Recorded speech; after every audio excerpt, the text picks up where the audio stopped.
তোমরা কি বাড়িতে কখনো ডোসা বানিয়েছো? আমি আজকে সেকেন্ড টাইম বানাচ্ছি, তাই তোমাদের সাথে রেসিপিটা শেয়ার করছি। চাল ডাল 6-7 ঘন্টা ভিজিয়ে রেখেছিলাম, রাতে ওটাকে পেস্ট করে ফার্মেন্ট হওয়ার জন্য রেখে দিলাম সারা রাত। সকালে ডোসার মশলা বানানোর জন্য গরম তেলে শুকনো লঙ্কা আর সর্ষে ফোড়ন দিয়ে কুচনো আদা আর একটু লঙ্কা কুচি দিয়ে দিয়েছি। তারপরে পেঁয়াজ দিয়ে একটু ভালো করে ভাজা ভাজা করে কারি পাতাগুলো দিয়ে দিলাম, নুন হলুদ লঙ্কার গুঁড়ো সব কিছু দিয়ে ভালো করে সেদ্ধ করে রাখা আলুগুলোও দিয়ে দিলাম ভালো করে ভেজে। তারপর একটু ভাজা বাদাম দিয়ে দিলাম আর লাস্টে ধনেপাতা কুচি দিয়ে নামিয়ে নিলাম। এই মশলাটা কিন্তু এরকম শুকনো শুকনোই খেতে ভালো লাগে।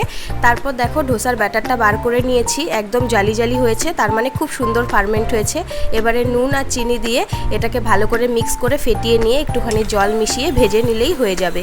আর এই দেখো খুব সুন্দর জালি জালি হয়েছে, মানে খুবই সুন্দর ফার্মেন্ট হয়েছে। ডোসার যে দুরকম চাটনি সেটার আমি আলাদা করে শর্টস পোস্ট করেছি, সেটা চাইলেও তোমরা চেক আউট করতে পারো। রেডি আমার ডোসা।